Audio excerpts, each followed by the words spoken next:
quanto estou comprometido ou comprometida com a verdade? Qual que é o seu grau de comprometimento quando você se engaja em alguma coisa, assim? Você começa a fazer algo e logo você desiste, muda de ideia. Quando a gente se compromete, por exemplo, com compromissos que exige uma total dedicação, por exemplo, quando você se casa ou quando você já se casou aí, né? Quando você foi lá e não fez uma aliança com a pessoa, assim, ó, de ser fiel, de ser comprometido a ela, ao bem-estar do casal, do casamento, em não se comprometer com outra pessoa, né? Que nem a gente fala aí, pular cerca. O quanto nós nos comprometemos de fato com a verdade. E a lição de hoje, que é a lição 205, está revisando uma lição muito importante, que é a lição 185, que diz: quero a paz de Deus. E aí parece uma declaração simples, quero a paz de Deus. Mas não é um quero a paz de Deus como se você dissesse assim, quero comer pizza. Não é sobre isso. Essa é a devoção, esse é o compromisso real, como Jesus coloca aqui, ó, que retira você de qualquer aflição, de qualquer, ele coloca assim, ó, tristeza. Porque a consciência que está se imaginando separada de Deus, algo diferente, ela já está se vendo isolada, privada, ela está se vendo assim, ó, destituída, excluída. E aí, isso é refletido aqui. Você pode perceber assim, o quanto a gente se exclui das coisas. Por exemplo, se tem uma reunião de família, uma reunião de amigos que você não está afim de ir, rapidinho você dá um jeito de se excluir. Não é sobre você ir ou não ir. Você não tem mesmo que ir num lugar que você não queira. Mas a gente não olha assim, ó, por que eu não quero ir lá?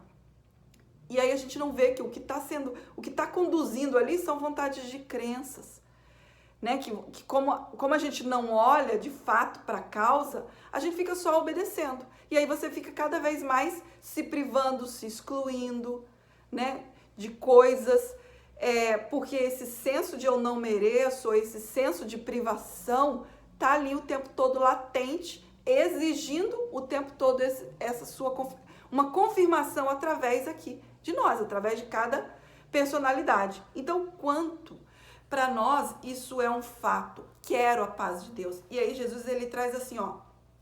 O mundo mudaria completamente se duas pessoas concordassem que essas palavras expressam a única coisa que querem. E isso de ser duas pessoas, não quer dizer assim, ó, que eu tenho que me juntar com uma outra pessoa para então a gente ter um único propósito. Mas é a mente que se posiciona e decide de forma firme e muito consciente que é isso que ela quer. E que ela não quer mais nada. Porque na realidade ela não quer mais nada porque ela já é tudo com Deus e com todos. Só que ela, não estando ciente disso, que o querer dela é o mesmo querer que Deus, que a vontade dela é a mesma vontade de Deus, ela fica ainda achando que ela ainda tem outras metas, que ela tem outras vontades, que ela tem outras coisas, né? Porque ela ainda está se autodefinindo algo separado de Deus. Então, Jesus coloca aqui, ó, quando isso for a única coisa que você quer, isso de fato vai acontecer para você. E aí ele diz assim, ó, a mente que diz com real intenção que tudo o que quer é paz, tem que unir-se com outras mentes, pois é assim que se obtém a paz. Então, se o que eu quero de fato é a paz, né? O que eu quero é a paz, eu só vou obter a paz na totalidade. Eu só vou obter a paz como parte de Deus, né? Vamos dizer assim, aceitando que essa união só pode ser conseguida e mantida quando a mente ela for unificada em um único propósito.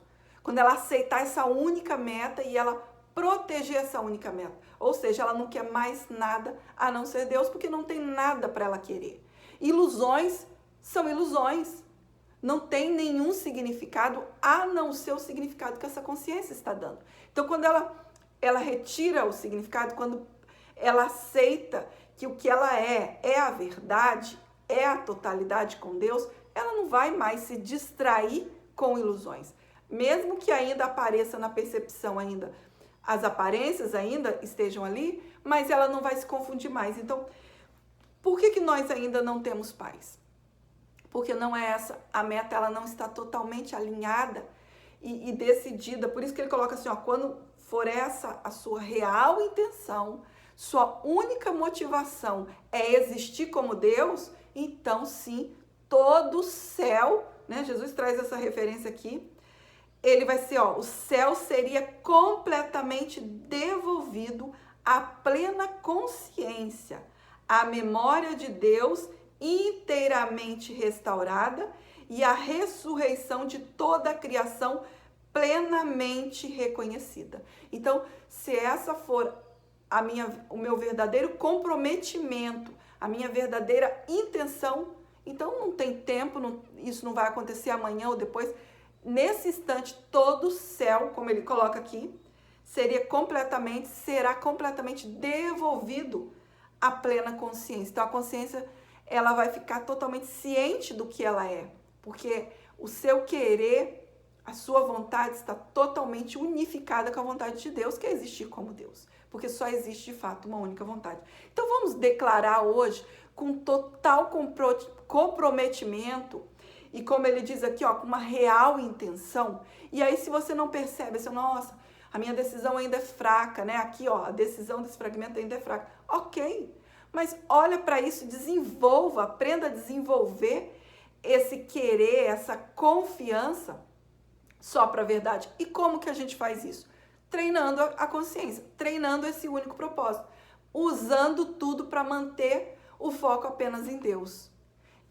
Aceitando que a minha única vontade, a minha única intenção é existir como Deus e nada mais. Ok? Então é isso, pessoal. Vamos manter essa postura firme diante de toda a aparência que nos convida dizendo que nós somos outra coisa, mas nós vamos sustentar que nós somos a imagem e semelhança de Deus. Então, um beijo e até o nosso próximo encontro. Tchau, tchau.